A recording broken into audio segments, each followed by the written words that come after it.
مهرجان العسل المصري في دورته الثالثة من 24 ل 28 نوفمبر بيقام للمرة الثالثة على التوالي في حديقة الأورمان، ومحقق نجاح باهر بالنسبة للنحالين وبالنسبة للمستهلكين. هو عبارة مهرجان العسل ربط المستهلك بالمنتج مباشرة دون وسيط.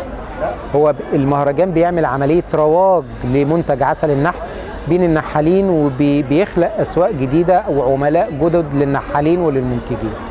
واحنا من هنا بنوجه رسالة أخرى عالمية للعالم الخارجي، إن احنا عندنا منتجات ذات جودة عالية من عسل النحل بتاخد في التصدير قدر كبير جدا من الجودة. ومن المنحل بتاعي عملت منتجات دخلت فيها العسل، عملت مخللات زودتها بالعسل، عملتها سويت اند ساور، وعملت دريسنج يقدر تحطه على المكرونة على السلطة، تعمله ساندويتشات. ده مدخلة برضو معلقة عسل فيه. جميع منتجاتي من غير مواد حافظة، والعسل هو اللي مفروض ان هو بيحفظها من انها تبوظ.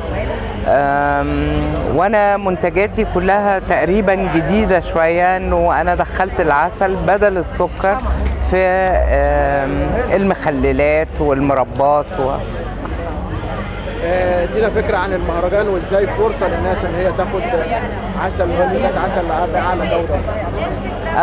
انا دي بتبقى فرصة بالنسبة لي ان الناس تعرفني طبعا، لانه دي ثالث سنة ليا على التوالي في المهرجان، فبيبقى فرصة ان الناس تتعرف على منتجاتي. والله هو المهرجان مفيد لنا احنا كدعاية كويسة، ان احنا نعرف نفسنا للناس، وخاصة ان احنا لسه فاتحين بقالنا سنتين دلوقتي او سنتين وشوية، وهو فايدة للناس ان شاء الله، لان العسل احنا تخصصنا في انتاج العسل العلاجي في مصر، ودي كانت اول شركة تتخصص في انتاج عسل علاجي. عسل علاجي يعني خالي من التغذية تماما، يعني نحل سليم ما بيتعالجش في الشتاء باي مواد كيميائية. كل العلاجات بتاعة النحل اللي عندنا بتبقى حاجات طبيعية بيور 100%. عايزين نعرف الناس ازاي العسل مفيد ليهم. والله العسل هو بيسموه السلاح الخفي.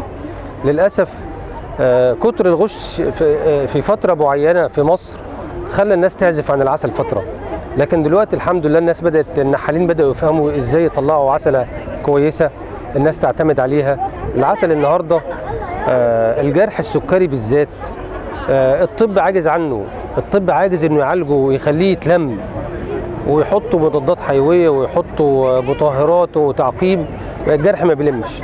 الحاجة الوحيدة اللي بتخلي الجرح السكري يلم هي العسل البيور. يعني العسل يعني علاج اللي محدش عارف يحصل عليه. والله المهرجان هو كتوعية للمستهلك وزيادة الثقافة عند المستهلك.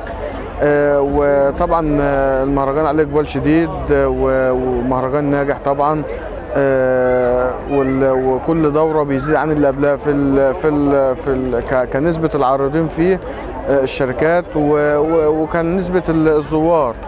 وطبعا زي ما احنا شايفين قدامنا لكل الشركات اللي موجودة، طبعا شركات كبيرة مفيش كلام، من كبرى الشركات اللي موجودة في السوق.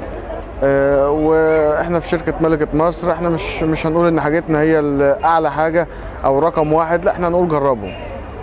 هو فرصة كويسة للزبون المستهلك اللي هو ضامن اللي هو اكيد اللي هيجي هنا مش عسل مضروب طبيعي، وفي نفس الوقت ياخد فكرة اللي هو العسل المتبرور افضل عسل ياخده هو مطمن اللي هو العسل المتبرور. هي ده مفيدة للعارض اكتر من المستهلك، عشان كان عنده فكرة الزبون اللي هو المستهلك يعني عنده زبون فكرة ان العسل المتبرور ده مش اصلي، اول ما يجمد عنده يروح ملجحه. بتبقى فكرة حلوة للزبون اللي هو خد فكرة اللي هي العسل المتبرور اجود عسل. وهنا الاسعار برضو تهيألي مناسبة بالنسبة لبره، مناسبة كتير جدا للمستهلك. خلي العسل ده اساسي في البيت، اساسي، ما تعملوش حاجه كماليه، خليه حاجه اساسيه في البيت. ولو مثلا طاقه في الاسبوع، مش هنقوله طاقه كل يوم، لو طاقه واحده الصبح في الاسبوع، مره واحده في الاسبوع، مره واحده، لو مره يعني اقل حاجه يعني مره واحده في الاسبوع. العسل من هنقول عليه افضل غذاء على وجه الارض للبني ادم. بيحتوي على كل المكونات الطبيعيه اللي بيحتاجها، فيتامينات، املاح، عناصر غذائيه شامله، زائد الطاقه. فالعسل مفيد من كل شيء، زائد فوائده الطبيه. فهو العسل بينفع للمناعه، للجهاز الهضمي، الجهاز التنفسي، مفيد في كل شيء. والله هو المهرجان كويس جدا. المهرجان تحت رعاية اتحاد النحالين العرب ووزارة الزراعة. فكرة جميلة جدا بيقدمها وزارة الزراعة بالتعاون مع اتحاد النحالين العرب، ان هم يجيبوا النحالين يحطوهم في مكان زي ده، مكان كويس جدا، ويعرضوا المنتجات بتاعتهم. والمنتجات طبعا في اكتر من منتج من منتجات العسل موجودة في المهرجان. عند كذا عارض، اكتر من 100 عارض في المكان، منتجات كويسة جدا، حاجة ذو قيمة غذائية عالية جدا موجودة عند العارضين. نصيحتي للنحالين ان الفترة الجاية فترة كبيرة جدا بيتكاتف فيها الجهود لعلاج امراض نحل العسل، فكن ايجابي وعالج مع الجماعة. العلاج الجماعي هيقينا خطر كبير جدا. الامر الاخر، كن سفيرا لوطنك في انتاجك. نشتغل على اعلى مستوى من الجوله في انتاج عسلنا، لان احنا النهارده دلوقتي بنعرف الجمهور وبنعرف المستهلك بالقيمه الغذائيه والعلاجيه لعسل النحل، فلازم نكون على قدر كبير من يعني الجوده نفسها. اولا دي فايده مزدوجه، لان العارضين كل واحد بيطلع كل ما وصل له من خلال السنه، ووصل له لايه التطورات اللي هي وصل لها. دي من ناحيه. تاني حاجه ان النحال بيبقى مشارك معاهم بان هو يعرف ويتطلع للجديد.